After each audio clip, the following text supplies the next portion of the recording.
Hai, perkenalkan saya Vicuardo Waliano Sesandrio. Halo, saya adalah Maria Hernesta.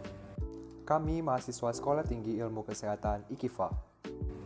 Akan menyampaikan cara mendapatkan obat yang baik dan benar. Mari kita simak.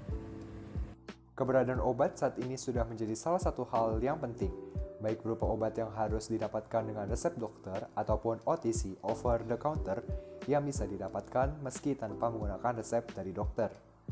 Namun beberapa waktu ini kita dihadirkan dengan beberapa masalah penyalahgunaan obat. Oleh karena itu, sebagai konsumen, kita perlu mengetahui salah satu metode dan prinsip, yaitu cara mendapatkan obat yang baik dan benar. Yang pertama, membeli obat atau menebus resep obat di apotik atau instalasi farmasi rumah sakit. Ketika membeli obat atau menebus resep obat dari dokter, harus di apotek ataupun instalasi farmasi rumah sakit. Mengapa? Karena di apotek ataupun rumah sakit memiliki apoteker yang bertanggung jawab selama proses penebusan obat ataupun obat yang kalian beli. Selain lebih terjamin keamanannya, menebus obat di apotek ataupun instalasi farmasi rumah sakit juga akan membuat pasien mendapatkan informasi yang detail dari cara penggunaan dan penyimpanan obat yang baik oleh apoteker yang bertanggung jawab. Yang kedua, memperhatikan golongan obat.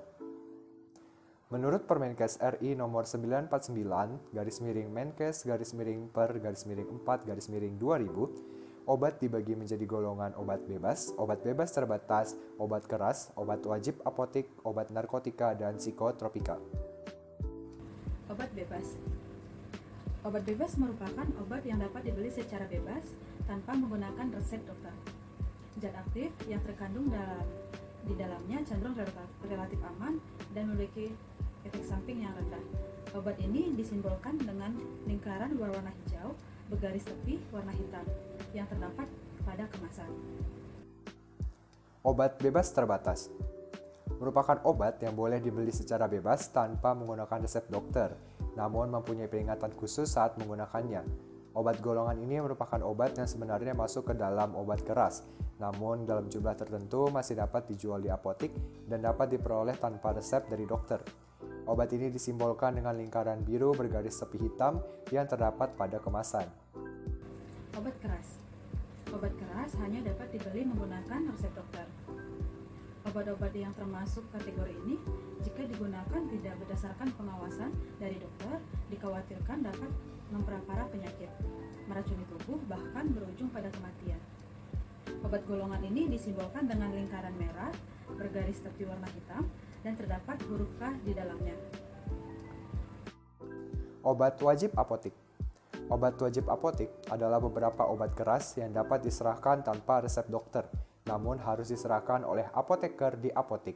Pemilihan dan penggunaan obat wajib apotik harus dengan bimbingan apoteker. Golongan obat narkotik dan psikotropika. Obat golongan ini hanya dapat dibeli menggunakan resep dari dokter, dan penggunaannya harus sesuai dengan anjuran dari dokter. Karena bila salah dalam penggunaannya, dapat menyebabkan ketergantungan.